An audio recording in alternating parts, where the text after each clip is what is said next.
بسم اللہ الرحمن الرحیم۔ معزز سامعین، السلام علیکم ورحمۃ اللہ وبرکاتہ۔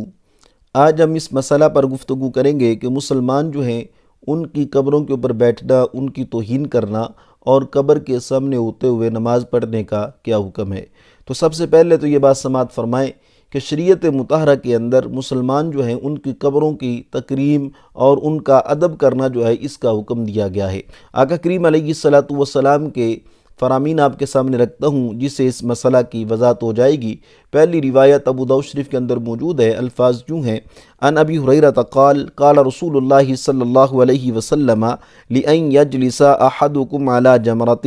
فتحرق ثیابہ حتی تخلص الی جلدہ خیر لہ من ان یجلس علی قبر، جس کا مفہوم یوں ہے کہ آقا کریم علیہ الصلوۃ والسلام آپ نے ارشاد فرمایا کہ تم میں سے کوئی آدمی آگ پر بیٹھے اور وہ آگ جو ہے اس کے کپڑے جلا کر اس کی جلد تک پہنچ جائے، یہ اذیت کم ہے اس بات سے کہ کوئی آدمی کسی قبر پر بیٹھے۔ یعنی کہ قبر کے اوپر بیٹھنا، اس پر جو اذیت قیامت کے دن اس کو پہنچے گی، اس سے جو آقا کریم علیہ الصلوۃ والسلام نے جو اذیت بیان کی ہے کہ آگ پر بیٹھنا، پھر آگ کا اس کے کپڑے جلا دینا، پھر اس کی کھال تک پہنچ جانا، یہ اتنا بڑا جو امر ہے، اتنی بڑی اذیت ہے، اس کو آقا کریم علیہ الصلوۃ والسلام نے قبر پر بیٹھنے کی اذیت سے کم بیان فرمایا ہے۔ تو اس سے معلوم کیا ہوا کہ مسلمان جو ہیں ان کی جو قبریں ہیں ان کی توہین کرنا، اس کو شریعت مطہرہ کے اندر اس کا بڑی سختی سے رد کیا گیا اور اس پر بہت ہی بڑا آقا کریم علیہ الصلوۃ والسلام نے وبال بیان کیا ہے۔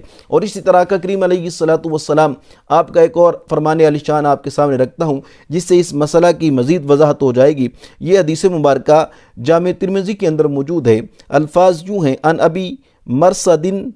الغنوی قال قال النبی صلی اللہ علیہ وسلم لا تجلسوا علی القبور ولا تصلوا الیہا، جس کا مفہوم یوں ہے کہ آقا کریم علیہ الصلوۃ والسلام آپ نے بیان فرمایا کہ قبروں کے اوپر نہ بیٹھو اور نہ قبروں کی طرف منہ کر کے نماز پڑھو۔ یعنی کہ آدمی جہاں پر نماز پڑھ رہا ہے اس کے سامنے اگر قبر ہو اور اس کے درمیان کوئی پردہ حائل نہ ہو، دیوار وغیرہ نہ ہو، تو وہاں پر مسلمان کو نماز پڑھنا یہ بھی جائز نہیں۔ تو اس سے معلوم یہ ہوا کہ مسلمان جو ہیں ان کی قبروں پر بیٹھنا، قبروں کی بے حرمتی کرنا، اس کو بھی شریعت مطہرہ نے ناجائز رکھا ہے۔ اور اسی طرح قبر کے سامنے کھڑے ہو کر، یعنی کہ آدمی نماز پڑھے ایسی حالت کے اندر کہ اس کے سامنے قبر ہو اور اس قبر اور اس آدمی کے درمیان کوئی پردہ بھی نہ ہو، دیوار وغیرہ کا فاصلہ بھی نہ ہو، اس طرح کی نماز پڑھنے سے بھی شریعت مطہرہ نے منع فرمایا ہے۔ اللہ تعالیٰ کی بارگاہ میں دعا ہے کہ رب تعالیٰ کا کریم علیہ الصلوۃ والسلام آپ کے ارشادات پر عمل کرنے کی توفیق عطا فرمائے۔